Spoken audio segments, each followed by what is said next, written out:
The kitchen clock ticked too loudly that evening, each second scraping against my nerves like a dull knife. The air smelled of burnt sugar from a pie I'd baked for them, my son, his wife, their two grown children, all gathered in my dining room, laughing over coffee I'd poured with trembling hands. The tablecloth, embroidered with daisies I'd stitched decades ago, felt rough under my fingers, grounding me as their voices blurred into a hum of betrayal. The light from the chandelier was too harsh, casting shadows that twisted their smiles into something cruel. I stood at the sink, scrubbing a plate, when I overheard it.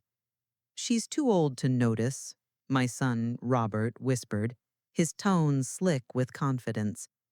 "We'll sell the house, split the money. She'll be fine in a home."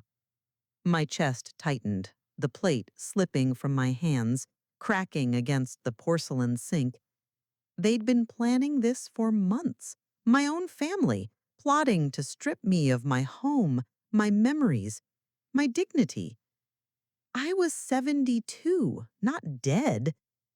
That moment, the crack of the plate, the sting of their words lit a fire in me. I wasn't their frail, forgetful mother. I was Evelyn, and I'd make them regret underestimating me. I didn't confront them that night. I let the rage simmer, let it curl like smoke in my lungs as I served them pie with a smile I'd perfected over years of swallowing hurt. "More coffee, dear?" I asked Robert, my voice sweet as the syrup I poured. He nodded, oblivious, his eyes on his phone, probably texting his realtor. "Looks delicious, Mum," he said, cutting into the pie. I wanted to smash the dish into his face, watch the crust crumble like his lies. Instead, I nodded, my lips tight, and turned back to the sink. The water was scalding, but I didn't flinch. Pain was a teacher, and I'd learned its lessons long ago. I'd raised Robert alone after his father left us, scraping by on a seamstress's wage, mending neighbors' clothes while he slept in a crib I'd built from salvaged wood. I'd given him everything, my youth, my dreams, my heart. And now he sat in my home, the one I'd paid off with decades of sacrifice, plotting to sell it out from under me. His wife, Clara, was worse. Her fake concern, her "Evelyn, you shouldn't be alone here," dripping with greed. The grandkids, my sweet Emily and sharp-tongued Mark, weren't innocent either. They'd nodded along, complicit, their silence louder than words. I remembered Emily's 5th birthday, how I'd sewn her a princess dress, her giggles filling this same kitchen. Now she wouldn't meet my eyes. That hurt worse than Robert's whisper. I dried my hands, the towel rough against my skin, and stared out the window into the dark yard. The oak tree I'd planted when Robert was born loomed, its branches clawing at the sky. I'd always thought of it as a symbol of our family, strong, rooted. Now it felt like a lie, just like them. But I wasn't the frail widow they imagined, shuffling toward oblivion. I'd survived worse than betrayal. A cheating husband, a bank account drained overnight, nights crying into pillows so Robert wouldn't hear. I'd rebuilt then, and I'd rebuild now, only this time, it wouldn't be for them. It would be for me. That night, after they left, I sat at the kitchen table, the broken plate still in the sink, its jagged edge glinting under the light. I poured myself a glass of whiskey, Robert's favorite, left behind like I was. The burn in my throat matched the fire in my chest. I thought of my mother, her voice sharp in my memory. "Evelyn, you don't break. You bend, then you strike." She was a hard woman, forged by harder times, and I'd inherited her steel. I wasn't going to a home. I wasn't signing over my house. I'd make them pay, not with screams or tears, but with the kind of justice that creeps up slow like frost on a window pane. I pulled out a notebook, one I used for grocery lists, and started writing names, dates, snippets of their conversations I'd overheard over months, small clues I hadn't pieced together until now. Robert's late night calls, Clara's charity visits, always eyeing my antiques, Emily's sudden interest in my bank statements, Mark's questions about the deed. They thought I was too old to notice, too weak to fight. They were wrong. I sipped the whiskey, its warmth spreading, and wrote until dawn. The plan was vague, just a spark, but it was enough. I'd start small, test their arrogance, make them doubt. They'd built their betrayal on my trust. I'd build my revenge on their ignorance. The next morning, I called Robert. I'm thinking of updating my will, I said, keeping my voice soft, a touch confused, the way they liked me. Oh, Mom, no rush, he said, too quick, his tone greasy with relief. Let's talk soon, okay? I smiled into the phone, my fingers tracing the notebook's edge. Of course, dear. Soon.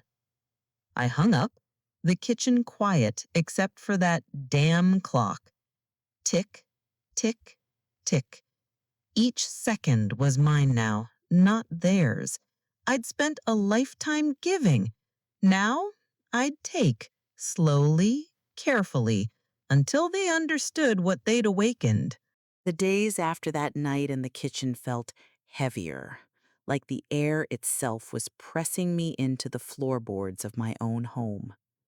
I stopped baking, stopped humming, stopped pretending everything was fine. The house was too quiet without their voices, but the silence wasn't empty. It was thick with my thoughts, each one sharper than the last. I'd sit by the window, the morning dew clinging to the glass like tears I refused to shed, and watch the world move on while I stayed still, plotting. My hands, rough from years of needlework, trembled, not with age, but with purpose. I wasn't ready to act, not yet. I needed to understand the shape of their betrayal, to let it settle into my bones before I moved. So I waited, listened, remembered. The smell of old lavender sachets filled my bedroom as I dug through the past, pulling out photo albums and letters I hadn't touched in years. The cedar chest creaked, its hinges rusty from neglect, and the scent brought back my mother's voice again. Evelyn, you hold your cards close. She'd taught me that after my husband left, when I was 25, pregnant, and broke, staring at an eviction notice. I'd survived then by keeping quiet, watching, learning who I could trust. Now, I was doing it again. I flipped through faded pictures. Robert's first steps, his graduation, the day I handed him the keys to his first car. Each memory was a knife, twisting deeper, because I'd given him everything, and he'd given me lies. I started eavesdropping on their lives, piecing together the puzzle. Clara called every few days, her voice syrupy through the phone. Evelyn, you eatin' okay? You know we worry.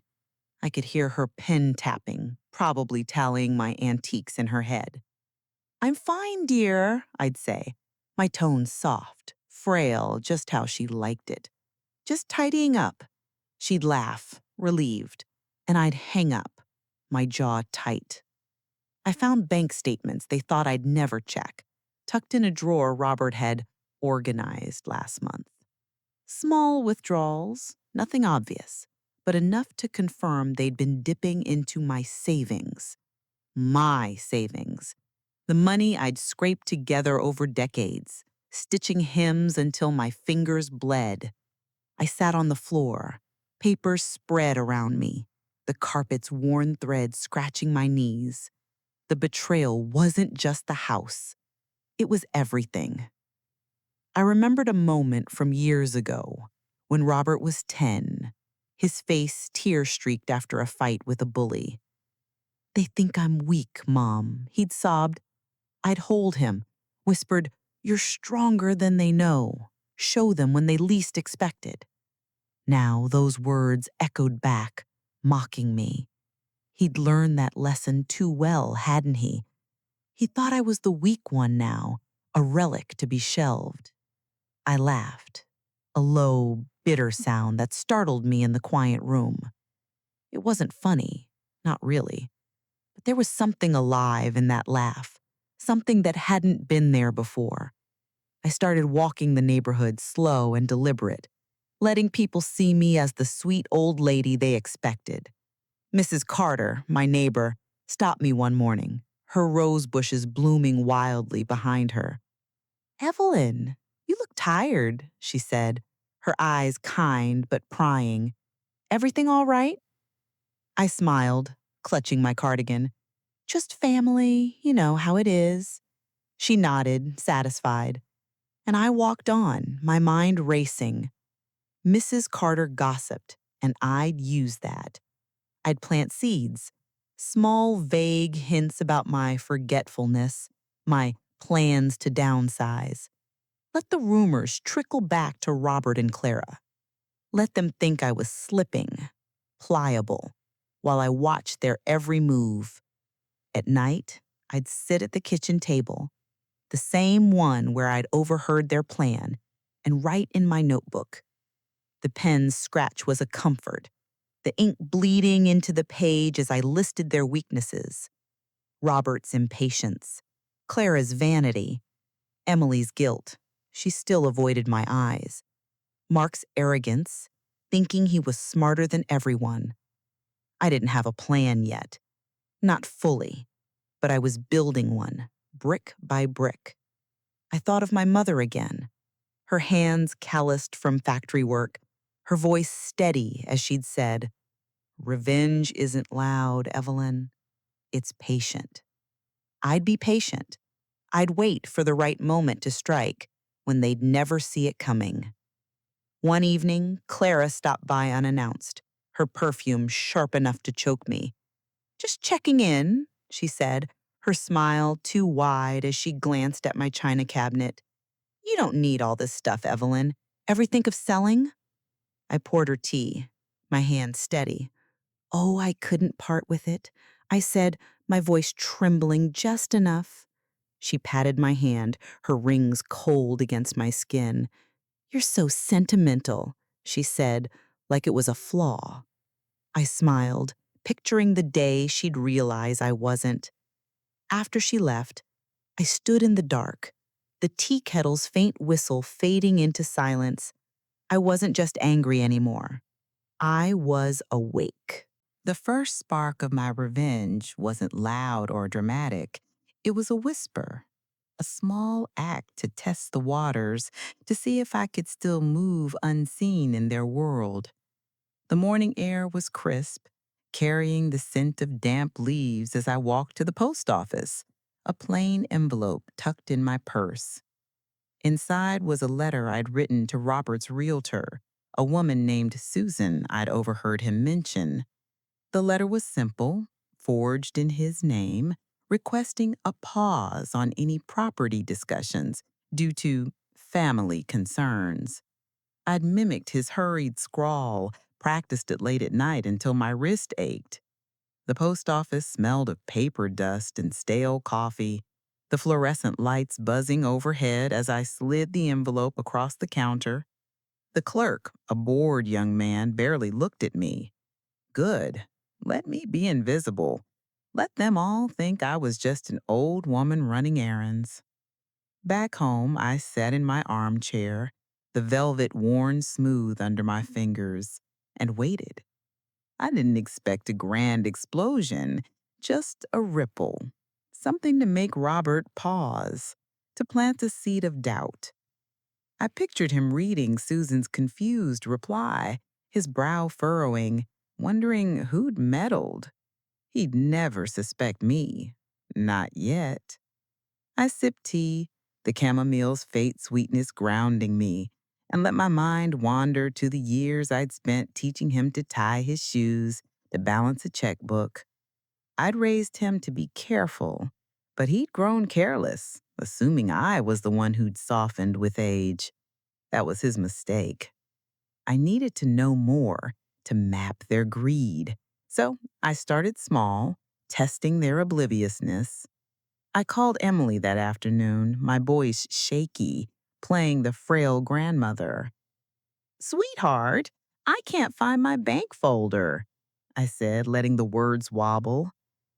You helped me organize it, didn't you? She hesitated, her breath catching on the line. Uh, no, Grandma? Maybe Mom did? Her voice was too quick, laced with guilt. Oh, silly me. I'll check again. I hung up, my heart pounding. She was lying. I'd seen her rifling through my desk last month, her hands too quick for helping. I wrote it down in my notebook. The pen scratched a steady rhythm against the quiet house. Emily's guilt was a crack I could pry open later. The memory of my own mother surfaced again, unbidden, as I dusted the living room. She'd caught a neighbor stealing eggs from our coop once, back when I was a girl. Didn't yell, didn't fight.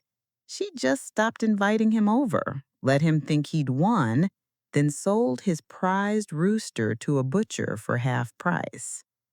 Let them hang themselves, Evelyn, she'd said, her eyes glinting. I thought her cruel then, but now I understood. I dusted the photo of Robert and I at his wedding, his smile wide, mine trusting. The cloth caught on the frame's edge, and I pressed harder, wiping away the illusion of that day. I wasn't cruel yet, but I was learning. That evening, Robert called, his voice tight. Mom, you been talking to anyone about the house? I leaned against the kitchen counter, the linoleum cool under my palm. No, dear, just tidying up, I said, my tone light, confused. Why? He muttered something about a mix-up, then changed the subject. I smiled, cradling the phone. The letter had worked. Susan must have questioned him, made him squirm. It was small, but it felt like reclaiming a piece of myself, like threading a needle after years of shaky hands. I wasn't just reacting anymore. I was moving. I spent the next few days watching, listening. Clara came over, her heels clicking on my hardwood floor like she already owned it. Evelyn, you should rest more, she said, eyeing the silver candlesticks on my mantle. This house is too much for you. I nodded, offering her a biscuit from a tin I'd baked to keep up appearances. You're so kind to worry, I said, my voice dripping with sweetness I didn't feel. She smiled, oblivious, and I saw it. Her confidence, her certainty that I was no threat. I filed it away, next to Emily's guilt, Robert's impatience.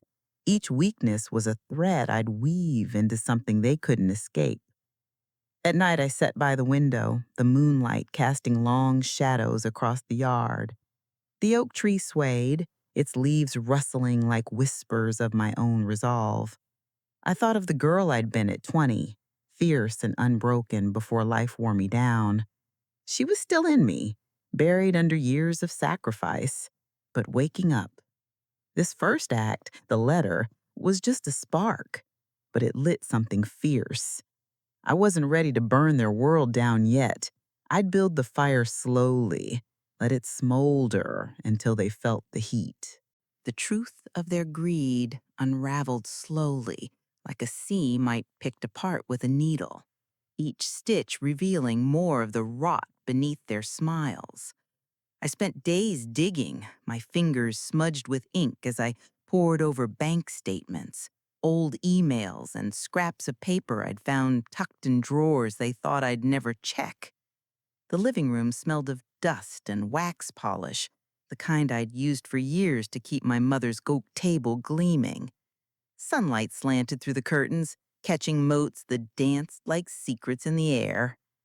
I sat there, surrounded by evidence, Robert's signature on a loan application I'd never seen, Clara's name on a real estate inquiry, even Mark's careless texts about splitting the profits. They weren't just planning to sell my house, they were bleeding me dry, piece by piece, assuming I was too old to notice. My chest tightened, not with hurt now, but with a cold, sharp clarity. I wasn't their mother, their grandmother, their family. I was their mark. I remembered a winter long ago when Robert was 15, his face flushed with anger as he'd slammed the door after a fight. "You don't get it, Mom," he'd shouted, upset I wouldn't buy him the jacket all his friends had. I'd worked double shifts to afford his school fees, but he'd seen only what I couldn't give. That boy was gone, replaced by a man who saw my home as his payday.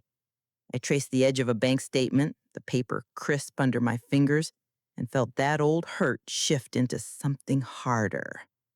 They thought they knew me, Evelyn, the soft widow, the doting grandmother. They didn't know I'd been sharpening my edges in the dark. I needed more proof, something undeniable. So I went to the bank, my purse heavy with forged confidence. The lobby smelled of carpet cleaner and stale ambition, the teller's voices a low hum behind glass. I had put on my best cardigan, the blue one Clara once said made me look sweet, and leaned into the role. "I'm a bit confused about my account," I told the young teller, my voice quavering just enough. "Can you print my transactions?" She smiled, patronizing, and handed me a stack of papers. I thanked her, my hands steady despite the rage curling in my gut. Back home, I spread the pages on the kitchen table, the clock's tick a steady pulse. There it was, transfers to an account I didn't recognize, small enough to slip past a casual glance, but regular. Robert's doing, I was sure. He'd always been sloppy with details, assuming I wouldn't check. That evening, Clara stopped by, her perfume sharp as ever, her eyes darting to my silverware drawer. "Evelyn, you really should digitize your records," she said, stirring sugar into her tea. "Paper's so easy to lose." I smiled, my lips tight. "Oh, I manage," I said, watching her fidget. "Keeps my mind sharp." She laughed, a brittle sound, and changed the subject. I saw it then, her unease, the way her fingers tapped the cup. She knew I was looking, even if she didn't know how much I'd found. Good. Let her squirm. I sipped my tea, the bitterness mirroring my own, and filed her reaction away. She was the weakest link, all flash and no spine. I started cross-referencing dates, matching withdrawals to their visits. Emily's helping days lined up with missing cash from my emergency fund. Mark's car repair excuses matched a transfer to his account. They weren't just greedy, they were careless, leaving trails a blind woman could follow. I laughed, a low sound that echoed in the quiet kitchen. It wasn't joy, but power. The kind I hadn't felt since I was young, standing up to my husband's lawyer after he left us. I'd won then, kept the house, kept Robert fed. I'd win now. But this time, I'd take more than survival. I'd take their pride. The oak tree outside swayed in the evening breeze, its shadow stretching across the floor like a warning. I thought of my mother again, her hands kneading dough as she'd told me, "People show you who they are, Evelyn. Believe them." I believed them now. Robert, Clara, Emily, Mark. They'd shown me their greed, their betrayal, their underestimation. I wrote their names in my notebook, circling each one, my pen digging into the paper. The plan was forming, not just sparks now, but a flame. I'd use their own arrogance against them, let them think they were winning until the ground gave way. I slipped into their world like a shadow, wearing the mask they'd crafted for me, sweet, fragile Evelyn, the grandmother who'd never suspect. The house smelled of lemon polish that morning, the kind I used to scrub the floors before Clara's visits. knowing she'd notice any speck of dust. I'd learned their expectations by now, how they wanted me soft, compliant, a relic to be patted and ignored. So I played the part, my voice softer, my steps slower, while inside, my mind was a steel trap, snapping shut on every word they let slip. The sunlight filtered through the lace curtains, casting delicate patterns on the walls, but there was nothing delicate about me anymore. I was honing myself, sharpening my edges with every lie I fed them. I started inviting them over more often, small gatherings to keep them close.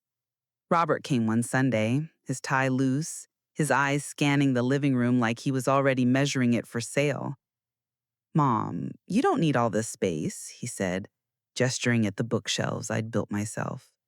I smiled, pouring him coffee, the steam curling like my hidden anger. "Oh, I like my little nest," I said, my voice trembling just enough. "But I'm thinking of simplifying, maybe." His eyes lit up, greedy, and he leaned forward. "We can help, Mom. Whatever you need." I nodded, my fingers tight around the coffee pot. Help. That's what they called stealing my life. I filed his eagerness away, another thread for my web. The memory of my early years with Robert crept in as I dusted the shelves, the cloth catching on a photo of us at the beach, him small and laughing, clutching my hand. I'd been 30 then, strong despite the world's weight, teaching him to swim against the waves. "You're tougher than you look, Mom," he'd said, grinning. Now he thought I was weak, a pushover. That memory didn't hurt anymore. It fueled me. I'd show him tough, but not with shouts or tears. I'd do it quietly, the way my mother taught me, her voice echoing, "Let them think they're winning until they're not." I started planning traps, small ones to test their greed. I left a fake bank statement on the kitchen counter during Emily's next visit, the numbers inflated, my savings looking plump. She glanced at it, her eyes lingering too long. "Grandma, you're so organized," she said, her voice tight, her fingers twitching. "Just trying to keep up," I replied, smiling, watching her squirm. She didn't know I'd fabricated it, that I was watching her every move. That night, I checked my real accounts. Another withdrawal. Small, but bold. Traced to her. My sweet Emily. Stealing from me. I wrote it down. The pen scratched loud in the silent house. My heart cold but steady. The backyard was my refuge. The grass damp under my feet as I walked at dusk. The air heavy with the scent of jasmine. The oak tree loomed, its branches creaking, and I stood beneath it, breathing in the earth's rawness. I thought of the years I'd spent tending this place, planting roses for Robert's wedding, building a swing for Emily and Mark. They thought they could take it, box me into some sterile home while they cashed in. But I was rooted here like that tree, and I'd outlast them. My plan was growing, not just to stop them, but to make them feel the weight of their betrayal, to see their own flaws reflected back. Clara's next visit was a performance. She breezed in, her heels clicking, her smile too bright. "Evelyn, I brought you some brochures," she said, dropping a stack of nursing home pamphlets on the table. "For when you're ready." I took them, my hands steady, my face a mask of gratitude. "You're too good to me," I said, my voice soft as cotton. She beamed, oblivious to the irony. I saw her then, not as my daughter-in-law, but as a thief, her kindness a costume. I'd use that, her need to be seen as good. I'd let her think she was winning, let them all think it, while I tightened the screws. At night, I sat in the dark, the house creaking around me, the silence a canvas for my thoughts. I wasn't just protecting my home anymore. I was reclaiming my power, the woman I'd been, before I became their mother, their grandmother, their pawn. The mask I wore was temporary, a tool to keep them close until I was ready to strike. I opened my notebook, the pages filled with their lies, their weaknesses, my plans. The flame inside me wasn't a spark anymore. It was steady, controlled, ready to burn. The first true strike of my revenge felt like slipping a needle through fabric, precise, quiet, and sharp enough to draw blood before they even noticed. I'd spent weeks watching, planning, letting them think I was still their harmless Evelyn, shuffling through life with a smile. But that morning, as I stood in my garden, the air thick with the scent of wet soil and crushed mint, I knew it was time. The mint had overgrown, wild and stubborn, much like the resolve now rooted in me. I'd chosen my target carefully, Clara's vanity, her need to be seen as the perfect wife, the caring daughter-in-law. She'd built her life on appearances, and I'd unravel it with a single thread. I started with the letter, anonymous, typed on a library computer to avoid any trace. It went to the women's club Clara chaired, a group of polished wives who sipped wine and planned charity galas while eyeing each other's flaws. The letter was simple, hinting at Clara's financial troubles, suggesting she'd been skimming from their funds. I didn't need proof, just enough to plant doubt to make her squirm under their whispers. I mailed it from a postbox across town, the metal slot cold against my fingers, the morning fog cloaking me like an ally. As I walked away, my heart beat steady, not with fear, but with purpose. This was no longer about testing them. This was war, waged in shadows. I remembered a moment from years ago when Clara first married Robert. She'd stood in my kitchen, nervous, asking how to win his mother's approval. Just be yourself, I'd said, meaning it, my hand on hers. She'd smiled, shy then, but that girl was gone, replaced by a woman who saw my home as her prize. That memory didn't soften me now. It hardened my resolve. She'd used my trust, my kindness, to plot against me. So I'd use her pride against her, let it choke her the way her betrayal had choked me. Clara came over 2 days later, her face tight, her usual polish fraying at the edges. "Evelyn, have you heard any rumors?"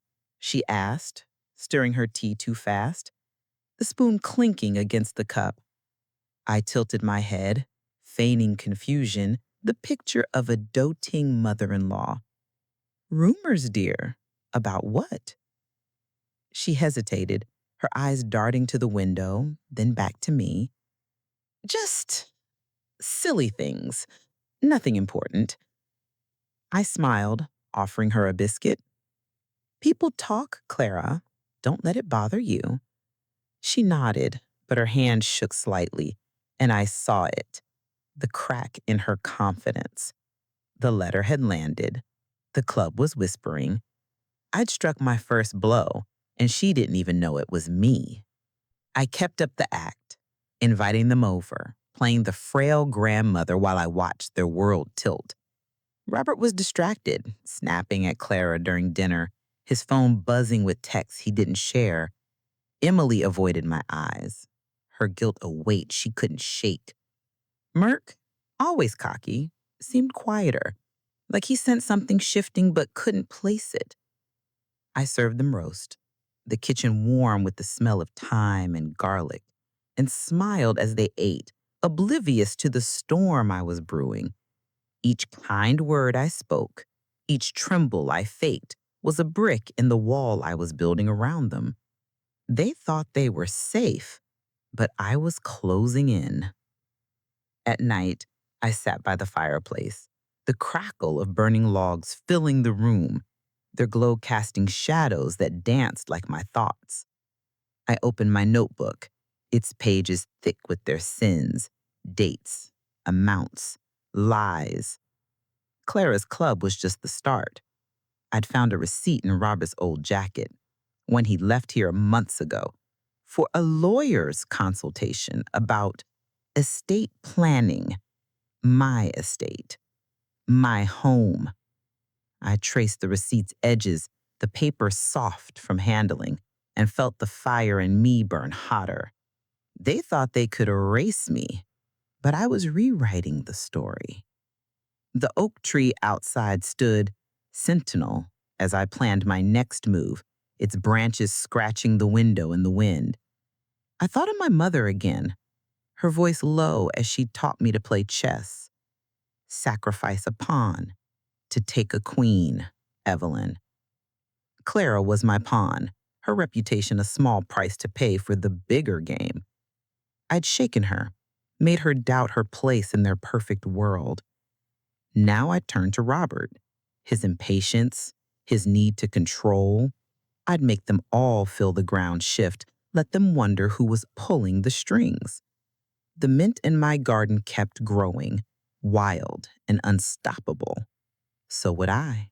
The weight of what I'd done settled over me like a fog, heavy and cold, as I stood in my kitchen the morning after Clara's visit, the scent of coffee ground sharp in the air. The letter to her women's club had been my first real strike, a pinprick that drew blood, but it left a shadow in my chest. I'd always been the one to mend things, broken hymns, broken hearts, broken promises, but now I was tearing them apart. Was I becoming the monster they'd forced me to be? I scrubbed the counter, the sponge's rough edge scraping my knuckles, grounding me in the question, how far would I go? I'd shaken Clara, seen the crack in her polished facade, but the cost of my actions gnawed at me, whispering doubts in the quiet moments. Yet the fire in me burned stronger than the doubt, fueled by their betrayal, by the years I'd given them only to be cast aside. I thought of my mother, her hands steady as she taught me to gut a fish, her voice calm. You do what's necessary, Evelyn, not what feels good. She'd lived through wars, rationing, loss, and never flinched. I admired her strength, but feared her hardness. Now I was walking her path, and it scared me. Not because I might lose, but because I might like it too much. I pushed the thought away, focusing on the plan. Robert was next. His impatience, his need to control made him vulnerable. I'd use it, just as I'd use Clara's vanity, but I had to be careful. Each step took me deeper, and I wasn't sure where the line was anymore. I decided to hit Robert where it hurt, his pride in being the family's provider. I'd found an email he'd sent to a colleague boasting about securing my house for a deal. So I called his office, pretending to be a confused old woman, my voice quavering as I spoke to his assistant. I'm Robert's mother, I said, letting my words wobble. I think there's a mistake with some property papers. Can you check? The assistant, young and flustered, promised to look into it. I hung up, my hands steady, knowing the question would reach Robert, make him scramble, make him wonder who was poking holes in his plans. It was small, but it would sting, like a splinter he couldn't dig out. That evening, Robert came over, his face tight with irritation. Mom, you called my office? He asked, standing in the doorway, his coat still on. The hall smelled of rain and his cologne, sharp and expensive. I tilted my head, feigning surprise. Oh dear, I was just worried about some papers. I didn't mean to bother you. He sighed, running a hand through his hair. It's fine, Mom. Just let me handle things, okay? I nodded, offering him a smile that hid the steel beneath. Of course, Robert. He left, reassured, but I saw the flicker of unease in his eyes. Good. Let him feel it.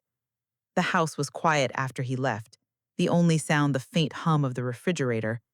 I sat at the kitchen table, my notebook open, its pages a map of their weaknesses and my moves. The firelight flickered, casting shadows that danced across the walls, mirroring the conflict in me. I had hurt Clara, rattled Robert, but each act pulled me further from the woman I'd done, the one who baked pies, who forgave too easily. I traced the edge of a photo tucked in the notebook, one of Robert as a boy, his grin wide as he held a fish we'd caught together. I'd taught him to be proud, to stand tall. Now I was using that pride against him. The irony tasted better, but I swallowed it. This wasn't about love anymore. It was about justice. I walked to the window, the glass cold against my palm, and stared at the oak tree, its branches swaying in the dark. The yard smelled of damp earth, a reminder of the life I'd built here, the roots I'd planted. They thought I could uproot me, but I was digging in deeper, turning their own tools against them. I wasn't sure if I was avenging myself or destroying them, but I couldn't stop now. The plan was a machine I'd set in motion, and I had to see it through, even if it meant losing pieces of myself along the way. The trap was tightening now, each move a thread pulled taut, weaving a net they couldn't see until it snapped shut. I stood in my attic that morning, the air thick with the musty scent of old books and forgotten fabric scraps, the floorboards creaking under my weight. Sunlight slanted through a cracked window, illuminating dust motes that swirled like my thoughts, calculated, restless, alive. I'd spent weeks chipping away at their confidence, planting doubts, but now it was time to escalate, to make them feel the walls closing in. My notebook, tucked in my apron pocket, was heavy with their secrets. Robert's shady deals, Clara's crumbling reputation, Emily's guilt, Mark's arrogance. I'd use it all, not to destroy them outright, but to make them choke on their own greed. I started with Robert's business, the heart of his pride. I'd found a contact in this email chain, a client he'd been wooing for months, a big fish he couldn't afford to lose. Using a burner email I'd set up at the library, I sent a vague but pointed message hinting at concerns about Robert's financial stability, mentioning family property disputes. It was just enough to make the client pause, to make Robert sweat. I sent it from a coffee shop across town, the bitter aroma of espresso grounding me as I clicked send, my hand steady on the keyboard. No trace, no proof, just a whisper that would echo in his world. I remembered a night years ago, Robert coming home late, his tie askew, his voice proud as he told me about his first big deal. "I'm building something, Mom," he'd said, his eyes bright. I'd hugged him, my heart full, thinking we were a team. Now, that memory was a blade, sharp and cold. He'd built his empire on my sacrifices, and now he wanted my home to pad his pockets. I wasn't his mother anymore. I was his reckoning. I tucked the memory away, letting it fuel me as I planned the next step. Clara came by that afternoon, her face drawn, her usual polish dulled by the whispers I'd set in motion. "Evelyn, you haven't heard anything odd about me, have you?" she asked, her voice tight as she sat at my kitchen table, the air warm with the scent of fresh bread I'd baked to keep up appearances. I tilted my head, my expression soft, concerned. "Odd, dear. Like what?" She fidgeted, her rings glinting under the light. I reached for her hand, my touch gentle, my heart iron. "People can be cruel, Clara. You're stronger than that." She nodded, but her eyes were distant, haunted. I'd done that. I'd made her doubt her perfect world, and it felt like reclaiming a piece of mine. I kept the pressure on, subtle but relentless. I left a voicemail for Emily's boss, using a payphone near the park, my voice quavering as I pretended to be a concerned client, asking about her reliability. For Mark, I slipped a forged note into his car when he visited, a fake message from his bank about a flagged transaction, just enough to make him paranoid. Each act was a pebble in their shoes, small but constant, wearing them down. They didn't suspect me. How could they? I was just grandma, shuffling through her days, too old to matter. But I saw their cracks widening. Robert's short temper, Clara's forced smiles, Emily's nervous glances, Mark's restless pacing. At night, I stood in my yard, the grass cool under my bare feet, the oak tree shadow stretching across the ground like a promise. The air smelled of rain and earth, and I breathed it in, feeling the weight of my actions settle. I wasn't just fighting for my house anymore. I was fighting for the woman I'd been, the one who'd survived betrayal before and come out stronger. My mother's voice echoed, "Don't flinch, Evelyn. Finish what you start." I hadn't flinched then, and I wouldn't now. The trap was set, the threads pulled tight. They'd walk into it, blind and smug, and I'd be there, waiting when it closed. I sat at my desk, the lamp casting a warm glow over my notebook, its pages a map of their downfall.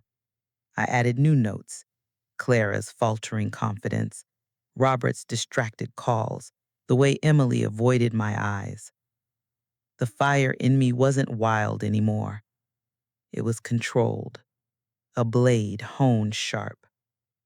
I'd make them face what they'd done, not with screams, but with the slow, inevitable truth.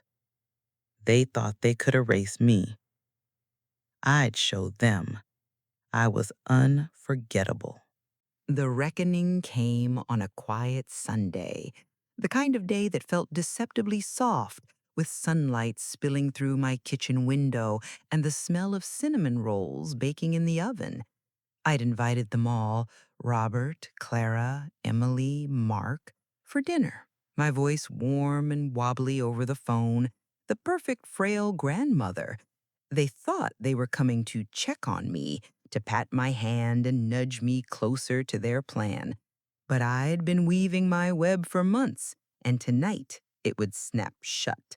My hands didn't tremble as I set the table, the daisy embroidered cloth smooth under my fingers, each plate placed with care. This wasn't a meal, it was a stage, and I was ready to drop the curtain. I'd gathered everything: bank statements, forged emails, receipts, even recordings I'd made on an old tape recorder hidden in my purse during their visits. The evidence was a weight in my chest, not of guilt, but of certainty. They'd stolen from me, lied to me, planned to sell my home out from under me.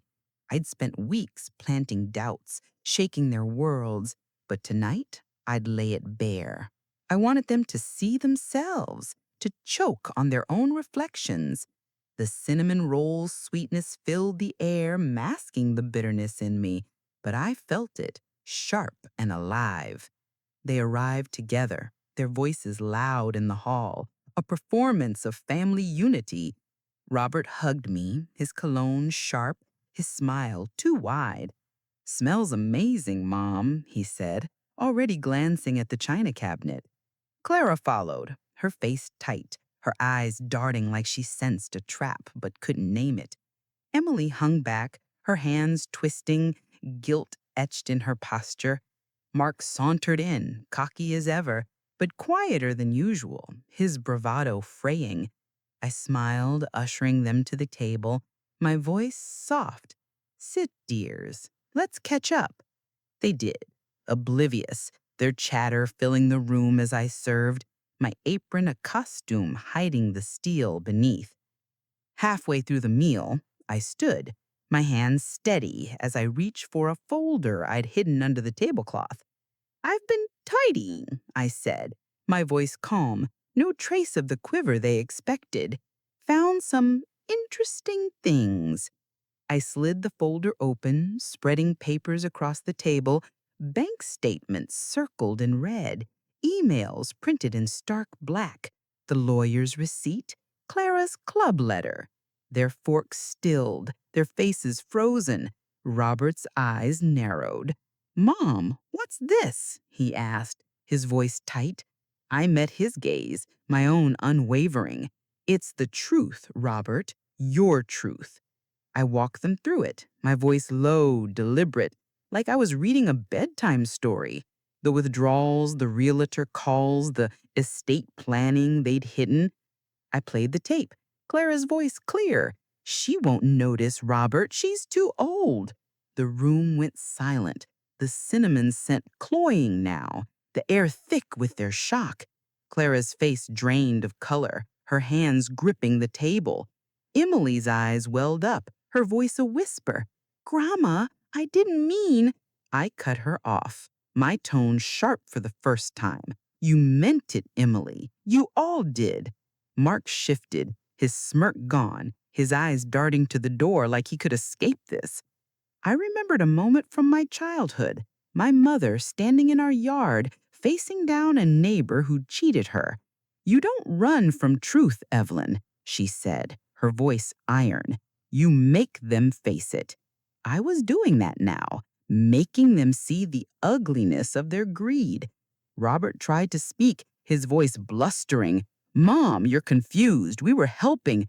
I slammed my hand on the table, the sound sharp, startling them. "Don't lie to me," I said, my voice a blade. "You thought I was weak. You were wrong." They didn't fight back. Not really. Clara stammered apologies.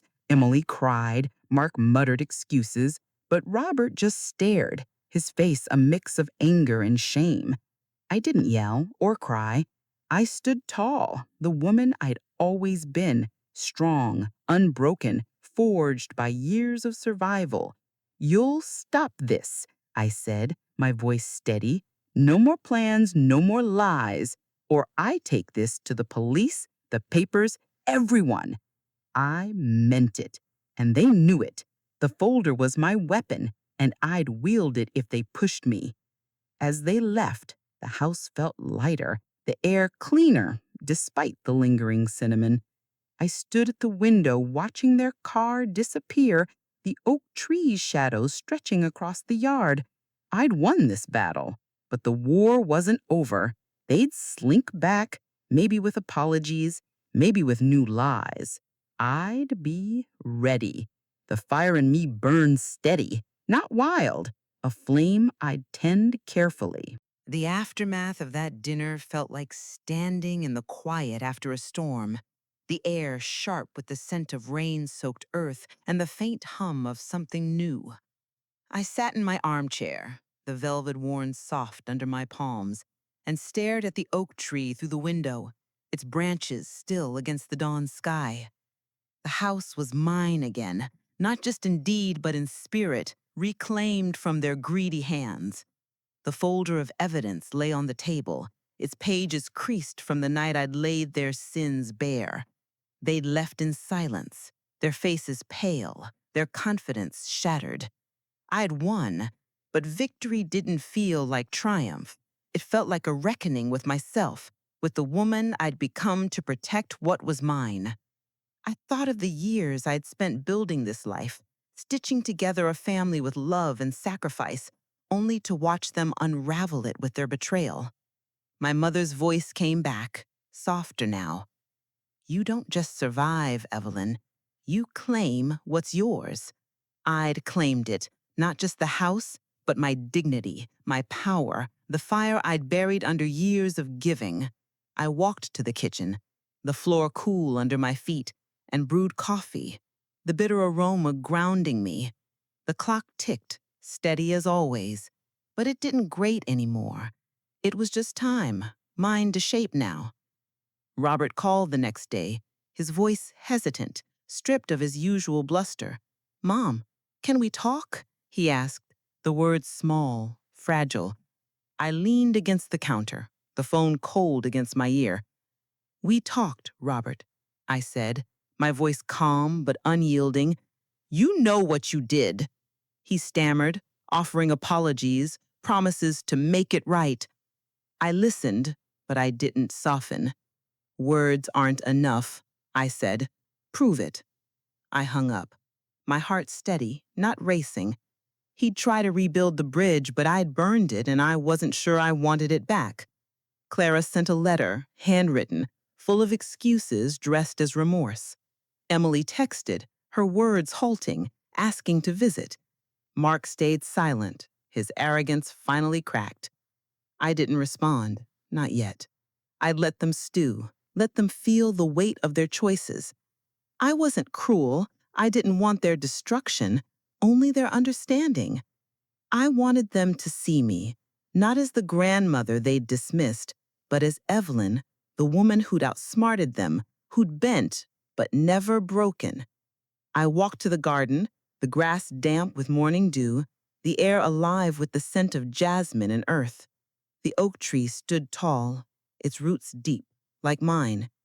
I thought of the girl I'd been at 20, fierce and unafraid, and the woman I was now, tempered by loss, but stronger for it.